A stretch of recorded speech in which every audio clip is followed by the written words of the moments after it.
கிறிஸ்துவுக்குள் பிரியமானவர்களே, நீதியுள்ள நியாயாதிபதியாகிய இயேசு கிறிஸ்துவின் இனிய நாமத்தில் உங்களை வாழ்த்துகிறேன். வேதம் கூறுகிறது, நமது தேவன் அன்பாகவே இருக்கிறார். ஆம், நம்முடைய தேவன் அன்புள்ளவர், இரக்கமுள்ளவர், கிருபையுள்ளவர், கருணையுள்ளவர். அட் த சேம் டைம் அவர் பட்சிக்கும் அக்கினியாகவும் இருக்கிறார். He is an awesome God. He is a jealous God. He is the consuming fire. ஆம், கர்த்தருடைய நியாய தீர்ப்புகள் பயங்கரமானவைகள். வேதத்தில் தேவனுடைய நியாய தீர்ப்புகளை பற்றி நாம் படிக்கிறோம். Heavenly judgement, Edenic judgement, global judgement, national judgement, individual judgement and finally the eternal judgement. Heavenly judgement எனப்படுவது லூசிஃபர், அதாவது ஃபாலன் ஏஞ்சல். அவன்தான் சாத்தான். அவன், நான் வானங்களுக்கு மேலாக ஏறுவேன், நட்சத்திரங்களுக்கு மேலாக என் சிம்மாசனத்தை வைப்பேன், ஆராதனையில் வீற்றிருப்பேன் என்று தேவனுக்கு மேலாக தன்னை பெருமை கொண்டான். தேவனுடைய நியாய தீர்ப்பின் போது அவன் அகால பாதாளத்தில் தள்ளப்பட்டான். ஈடனிக் ஜட்மெண்டில் ஆதாம் ஏவாள் இருவரும் பாவம் செய்தார்கள். ஏதேன் தோட்டத்தை விட்டு விரட்டப்பட்டார்கள். தேவனுடைய மகிமையை இழந்தார்கள். குளோபல் ஜட்மெண்ட், அதாவது நோவாவின் காலத்தில் பாவம் பெருகினது. தேவன் மனிதனை சிருஷ்டித்ததற்காக மிகவும் மனஸ்தாபப்பட்டார். அவர் தமது நியாய தீர்ப்பை கொடுத்தார். அதாவது ஜலப்பிரளயத்தின் மூலம் எல்லா ஜனங்களையும் எக்ஸப்ட் 8 பேரை அவர் அழித்தார். நேஷ்னல் ஜட்மெண்ட், ஒரு தேசம் பாவம் செய்யும் பொழுது தனியாக அதை நியாயம் தீர்ப்பார். சோதோம் குமாரா பாவம் பெருகினது. சோதோமி சின் எனப்படுவது ஹோமோசெக்சுவாலிட்டி. அப்படிப்பட்ட பாவத்தில் அவர்கள் நியாயம் தீர்க்கப்பட்டார்கள். வானத்திலிருந்து அக்கினியும் கந்தகமும் அவர்களை பட்சித்து போட்டது. இண்டிவிஜுவல் ஜட்மெண்ட், நாதாப் அபிகு என்பவர்கள் தேவனுடைய சந்நிதியில் அந்நிய அக்கினியை கொண்டு வந்த பொழுது on the spot they have been killed. அனனியா சப்பீராலும் தேவனுடைய பரிசுத்த ஆவிக்கு விரோதமாக போய் சென்ற பொழுது on the spot they have been killed. இப்பொழுதும் இட்டர்னல் ஜட்மெண்ட்காக நாம் எச்சரிப்புடன் காத்திருக்க வேண்டும்.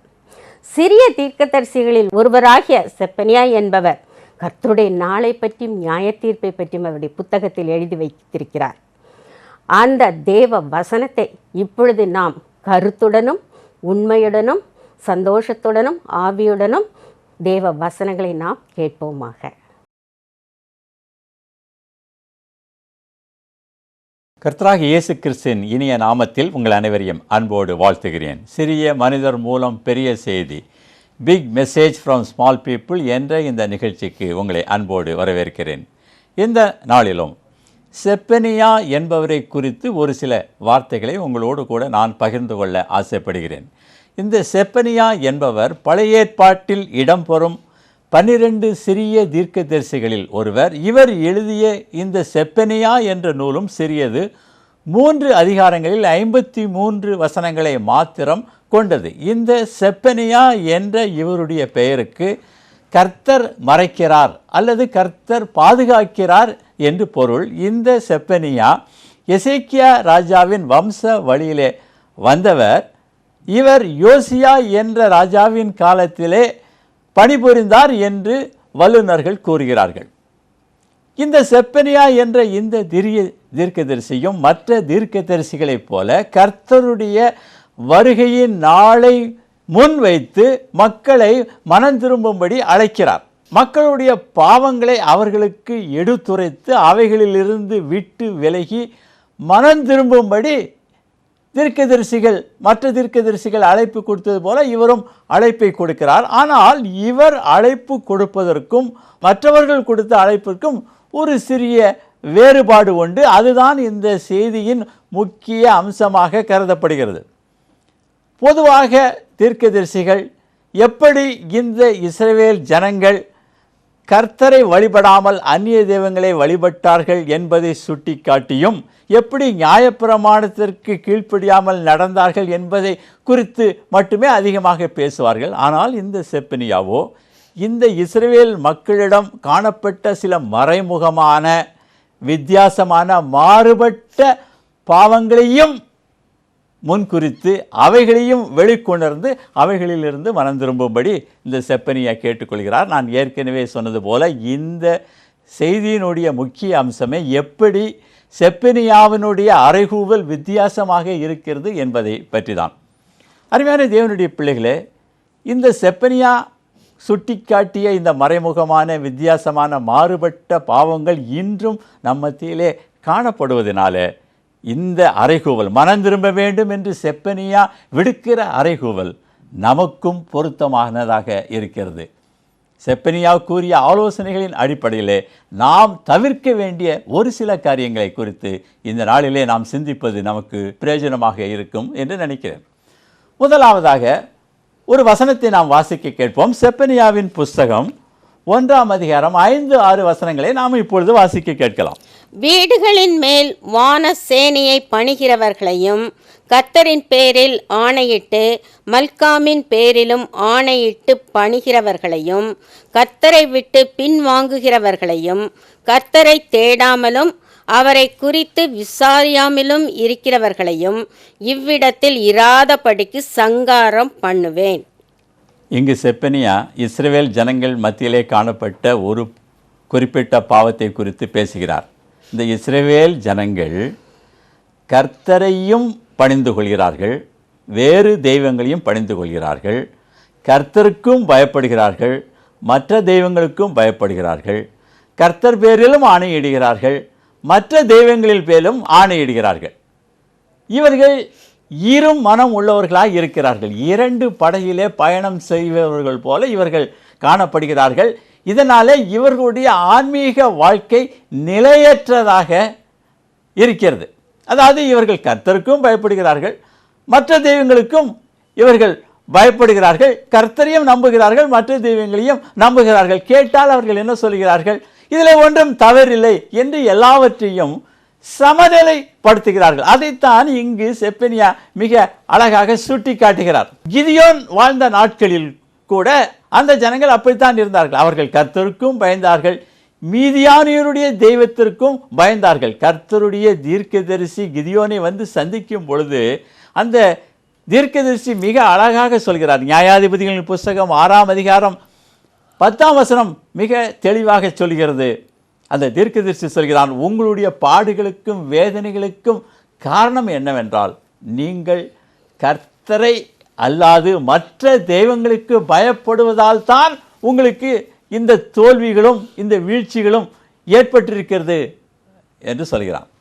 இந்த உலகத்தார் எப்படியும் வாழ்வார்கள், இந்த உலகத்தார் எப்படியும் வாழ்வார்கள். ஆனால் நாம் வேறுபட்டு வாழ அழைக்கப்பட்டிருக்கிறோம். அதனால தான் பவுல் அழகாக ரோமருக்கு எழுதும்போது சொன்னார், நீங்கள் இந்த பிரபஞ்சத்திற்கு ஒத்த வேஷம் தெரியாமல் வாழ வேண்டும் என்று சொன்னார்.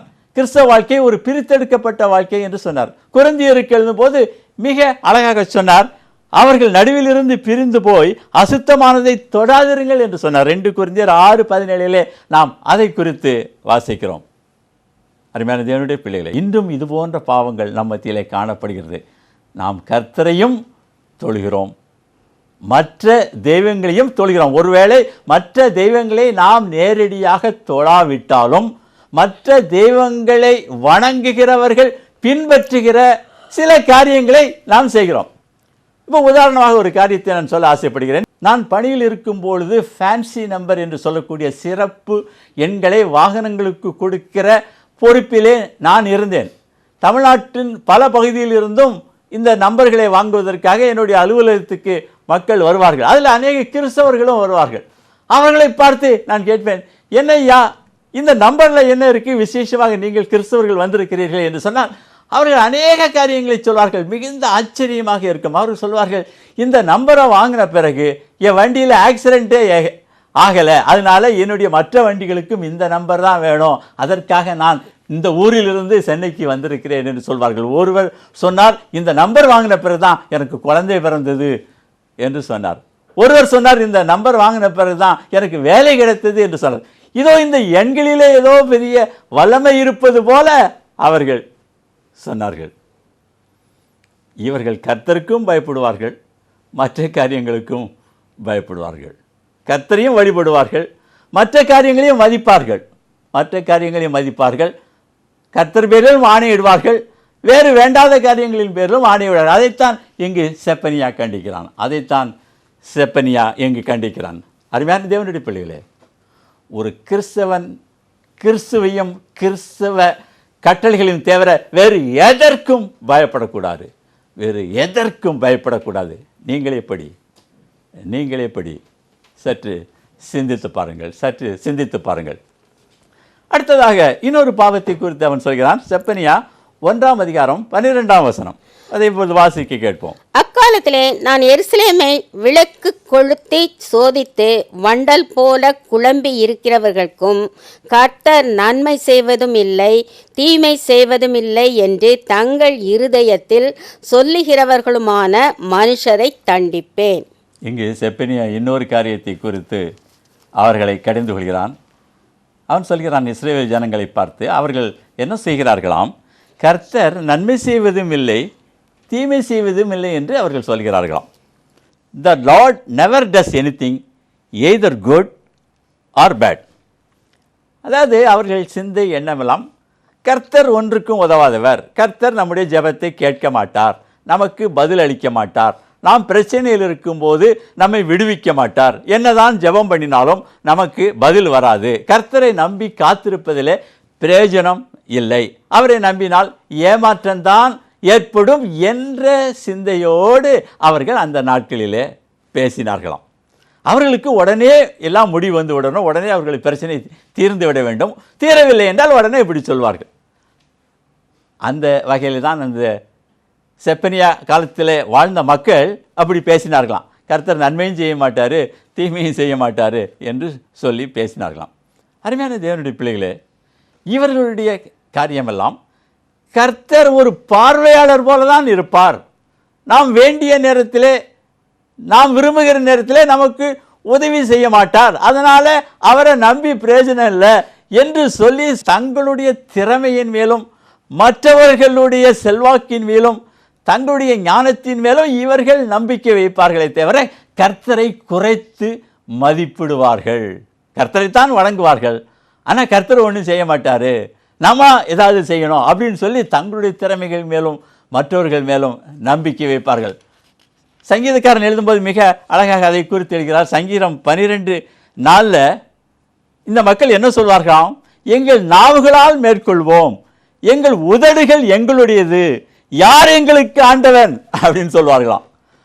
நாங்கள் எங்கள் வாயிலே தப்பிச்சுக்குவோம் ஐயா, நாங்கள் எங்கள் வாயிலே பேசியை பிழைச்சிக்குவோம், எங்கள் பேச்சு திறமையிலே நாங்கள் பிழைச்சிக்குவோம் என்று யார் எங்களுக்கு ஆண்டவன், எங்களுக்கு ஆண்டவர் யாரும் தேவையில்லை என்று இந்த ஜனங்கள் சொல்வார்களாம். சங்கீதம் 20:7 வாசிக்கிறோம், சிலர் ரதங்களை குறித்தும் சிலர் குதிரைகளை குறித்தும் மேன்மை பாராட்டுவார்கள் என்று. இவர்களுக்கு ஏதாவது செல்வம் ஆஸ்தி அந்தஸ்து இருந்தால் அது மேலே தான் நம்பிக்கை வைப்பாங்க, கர்த்தர் மேலே நம்பிக்கை வைக்க மாட்டாங்க. யாராவது அவருக்கு வேண்டிய நண்பர்கள் உயர்ந்த பதவியில் இருந்தால் அவர்கள் மேலே நம்பிக்கை வைப்பார்கள். சகாயம் அடையும்படி அவர் பரிசுத்தரை நோக்காமல் எகிப்தையும் ஏத்தியும் குதிரையும் நாடுவார்கள் என்று ஏசாயா தீர்க்கதரிசி மிக அழகாக எழுதி வைத்தான். இவர்கள் எல்லாம் கர்த்தரை முழு மனதோடு நம்பாமல் தங்களுடைய சுய சித்தத்தின்படி செய்து சுய பலத்தின் மேலே நம்பிக்கை கொண்டு மற்றவர்களுடைய செல்வாக்கு அந்தஸ்து இவைகள் மேல் நம்பிக்கை வைத்து வாழ்க்கை நடத்துகிற மக்கள். அருமையான தேவனுடைய பிள்ளைகளே, இன்றும் நம்மத்திலே அது போன்ற மக்கள் வாழ்வதை நாம் காணலாம். ஒருவேளை இன்று நமக்கு ஒரு காரியமாக வேண்டியது இருக்கிறது, இந்தியாவிலே மிக உயர்ந்த பதவி வகிக்கிற கேபினட் செக்ரட்டரி பதவி வகிக்கிற ஒரு அதிகாரி வந்து நான் உனக்கு உதவி செய்கிறேன் என்று சொன்னால் அவரை நம்புவோம். ஆனால் வாங்கிய பிரதர் நம்ம ஜெபம் பண்ணி இந்த காரியத்தை செய்வோம் அப்படின்னா, ஜெபம் பண்ணி என்ன பிரயோஜனம், அவர் கேபினட் செக்ரட்டரி எனக்கு சரின்னு சொல்லிட்டாரு, அவர் எனக்கு செய்வார் என்ற ஒரு நம்பிக்கையிலே என்ற ஒரு சிந்தையிலே நாம் காரியத்தை செய்வோம். இந்த உலகத்திலே ஒரு மிகப்பெரிய பாவம் ஒன்றென்றால் அதை கர்த்தரை அவமரியாதை செய்வது தான். கர்த்தருடைய வல்லமையும் ஞானத்தையும் பராக்கிரமத்தையும் அவருடைய அறிவையும் அவருடைய தியாகத்தையும் குறைத்து மதிப்பிடுவதுதான் இந்த உலகத்திலே ஒருவன் செய்கிற மிகப்பெரிய பாவம், மிகப்பெரிய பாவம். கர்த்தர் சர்வ வல்லவர், அவர் செய்ய நினைத்தது தடைப்படாது. வானத்திலும் பூமியிலும் சகல அதிகாரங்களும் அவர் படைத்தவர். கர்த்தர் காலங்களையும் சமயங்களையும் மாற்றுகிறவர். கர்த்தர் ஒரு மனுஷனை அடைத்தால் விடுவிக்க முடியாது. கர்த்தர் இடித்தால் அதை கட்ட முடியாது. இதை மறந்து போக வேண்டாம். இதை மறந்து போக வேண்டாம். கர்த்தர் மேல் நம்பிக்கை வைக்காமல் பிற காரியங்கள் மேலே நம்பிக்கை வைப்பதில் எந்த பிரயோஜனமும் இல்லை, எந்த பிரயோஜனமும் இல்லை. கர்த்தர் மேல் நம்பிக்கை வைக்கணும். அந்த குற்றத்தை தான் அன்று செப்பனியா அவர்கள் மட்டிலே சூட்டி காட்டினான். எனக்கு தெரிந்த 2 நண்பர்கள் உண்டு. 2 பேரும் ஒன்றாக ஒரே கல்லூரியில் படித்தார்கள்.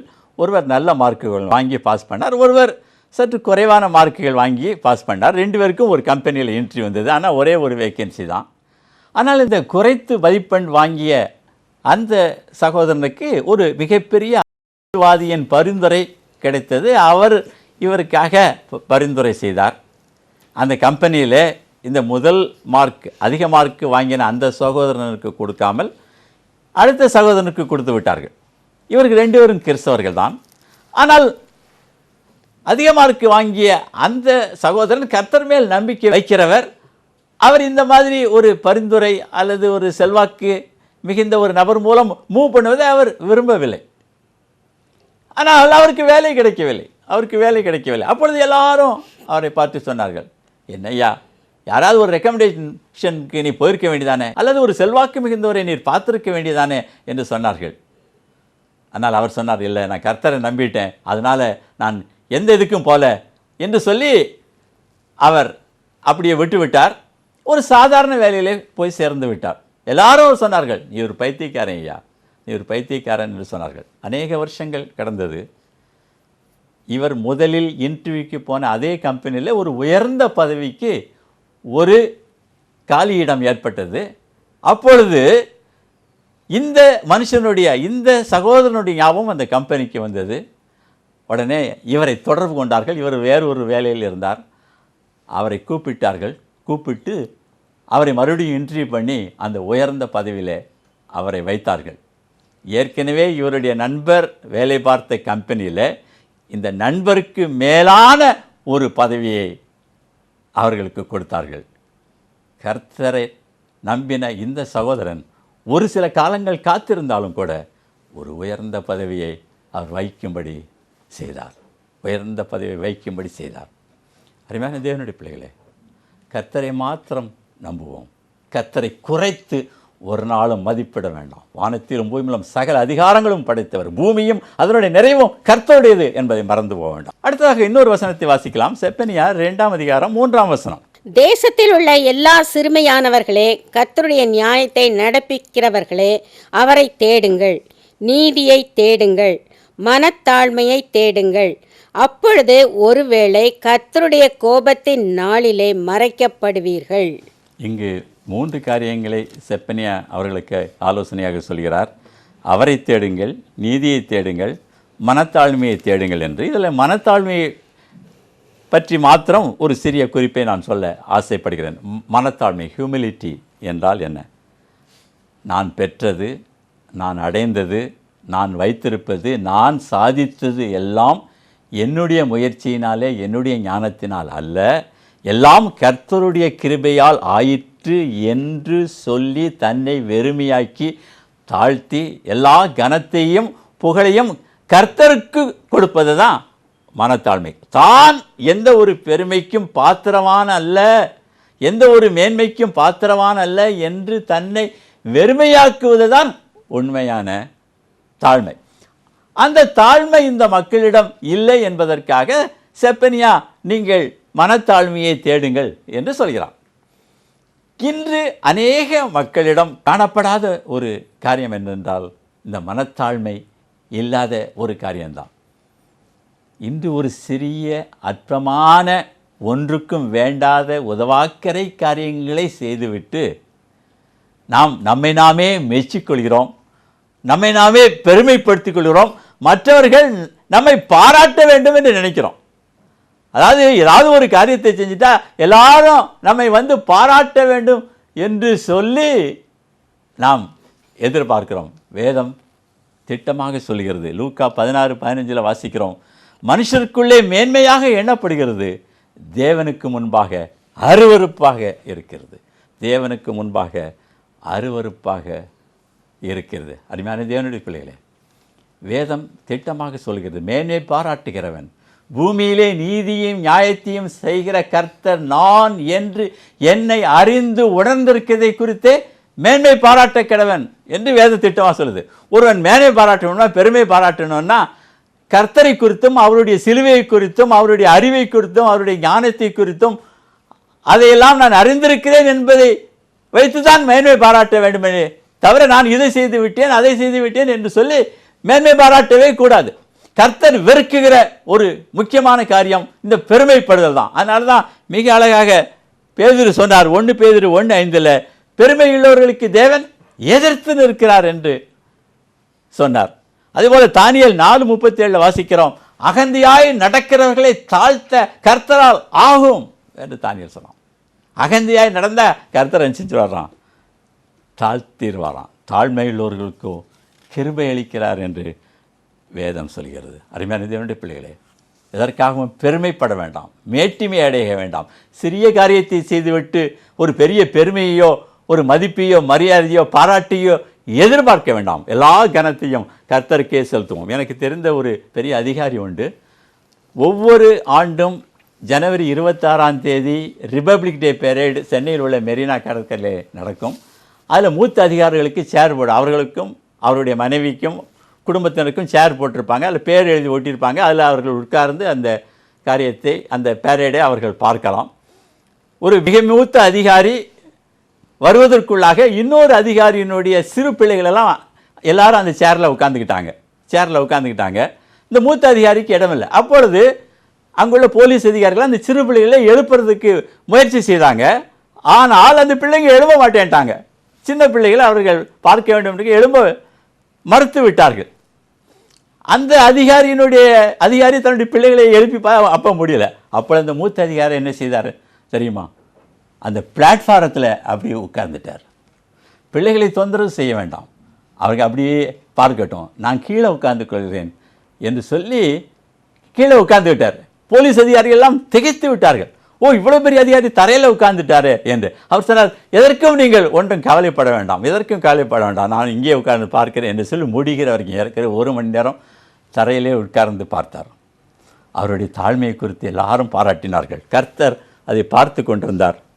வெகு சீக்கிரத்திலே அவருக்கு தமிழ்நாட்டில் உள்ள மிகப்பெரிய பதவி, அநேக அதிகாரிகளை ஓவர்லுக் பண்ணி அவருக்கு அந்த பதவியை ஆண்டவர் கிடைக்கும்படி செய்தார். தாழ்மையுள்ளவர்களுக்கு கர்த்தர் கிருபை அளிக்கிறார். அருமையான தேவனுடைய பிள்ளைகளே, தாழ்மைப்படுவோம், கர்த்தர் உயர்த்துவார். இப்பேற்பட்ட சில வித்தியாசமான பாவங்களை செப்பனியா சொல்லி அவர்களை மனந்திரும்ப அழைத்தான். மனந்திரும்புகிற பட்சத்திலே வரும் ஆசீர்வாதங்களை குறித்து அவன் 3ஆம் அதிகாரம் பின்பகுதியிலே ஏராளமாக சொல்லியிருக்கிறான். கர்த்தர் எப்படி தீங்கை அவர்களிலிருந்து விலக்குவார், எப்படி உயர்த்துவார் என்பதை பற்றியெல்லாம் சொல்லியிருக்கிறான். அருமையான தேவனுடைய பிள்ளைகளே, செப்பனியா சுட்டி காட்டிய பாவங்கள் ஒருவேளை நம்முடைய வாழ்க்கையில் இருக்கும் என்றால் இன்று அறிக்கையிடுவோம், இன்று ஆண்டவரோடு ஒப்புரவாகுவோம், மன்னிப்பை பெறுவோம், கர்த்தரிடமிருந்து மன்னிப்பை பெறுவோம், அவருடைய வருகையின் நாளுக்கு ஆயத்த விடுவோம். சகோதரி சொன்னது போல ஒரு எட்டர்னல் ஜட்மெண்ட் டே வரப்போகிறது. அதற்கு அந்த நாளிலே நாம் நீதியுள்ளவர்களாக காணும்படி இந்த பாவங்களெல்லாம் விட்டு விடுவோம். செப்பனியா சொல்லி எத்தனையோ ஆண்டுகள் ஆயிடுச்சு, ஆனால் கர்த்தருடைய நாள் வரல. ஆனால் இப்பொழுது விரைவில் வரப்போகிறது. அந்த கடைசி கால விளிம்பிலே இருக்கிறோம், வரலாற்றின் விளிம்பிலே நாம் நின்று கொண்டிருக்கிறோம். வெகு சீக்கிரத்திலே ஆண்டவர் வரப்போகிறார். கிறிஸ்துவுக்குள் பிரியமானவர்களே, தேவ செய்தியை கேட்டோம். Zephaniah is a strange preacher. Nature is also a strange preacher. இயற்கையிலிருந்து நாம் அநேக செய்திகளை அறிந்து கொள்ளலாம். நோவா காலத்தில் நோவா அனுப்பிய அந்த புறா ஒரு ஒலிவ இலையை கொண்டு வந்து கொடுத்தது. அப்பொழுது அந்த புறா ஒரு அழகான தேவ செய்தியை நமக்கு அறிவித்தது. அதாவது, நம் தேவன் உண்மையுள்ளவர், அவர் வாக்கு மாறாத கர்த்தர் என்று கூறாமல் கூறிற்று. அதே போல பிலேயாமுடைய கழுதை வாயை திறந்து பேசினது. அவ்வாறு பேசும் பொழுது அது ஒரு தேவ செய்தியை நமக்கு அளித்தது. நாம் கர்த்தருக்கு விரோதமாக எந்த ஒரு செயலிலும் ஈடுபடும் பொழுது நம்முடைய வழியிலே உருவிய பட்டயத்துடன் ஒரு தூதன் நின்று கொண்டிருப்பான் என்று அது கூறினது. எலியாவை போஷித்த காகம் என்ன தேவ செய்தியை நமக்கு கொடுத்தது? நம் தேவன் ஜெகோவா ஜிரே, அவர் நம்முடைய தேவைகளை சந்திப்பவராக இருக்கிறார். மனிதன் அப்பத்தினாலே மாத்திரமல்ல, தேவனுடைய வாயிலிருந்து புறப்படும் ஒவ்வொரு வார்த்தையிலும் பிழைப்பான் என்று அது கூறாமல் கூறிட்டு, பேதுருவின் சேவல் என்ன கூறிட்டு? மனம் திரும்ப வேண்டும். மனம் திரும்புகிற ஒரே பாவி நிமித்தம் பரலோகத்தில் மிகுந்த சந்தோஷம் உண்டாயிருக்கும் என்று அது கூறாமல் கூறிட்டு, அதே போல ஐஸ்வர்யன் லாசரு கதையில் அந்த நாய் லாசருவின் பருக்களை நக்கிக்கொண்டே என்ன தெய்வ செய்தியை நமக்கு கொடுக்கிறது? நீதிமான்களுடைய துன்பம் ஒரே ஒரு அளவு மட்டும்தான், பரலோகத்தில் அவர்களுடைய பொக்கிஷம் மிகுதியாக இருக்கும் என்று கூறுகிறது.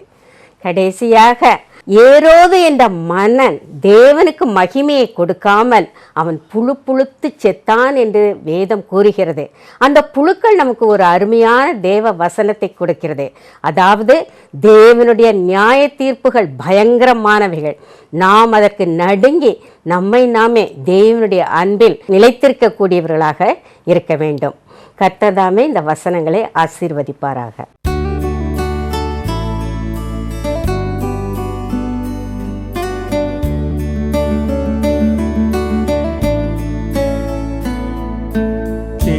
கரத்தால் தாங்கி என்னை திருசித்தம் போல் நடத்திடுமே.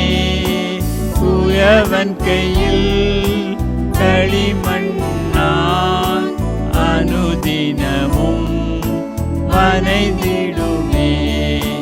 குயவன் கையில் களிமண்ணால் அனுதினமும் வனைந்திடுமே.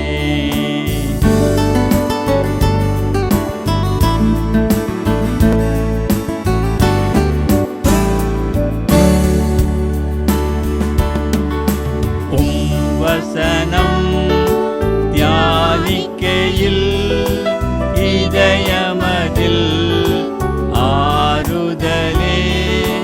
காரிருளில் நடக்கையிலே தீபமாக வழி நடத்தும். காரிருளில் நடக்கையிலே தீபமாக வழி நடத்தும்.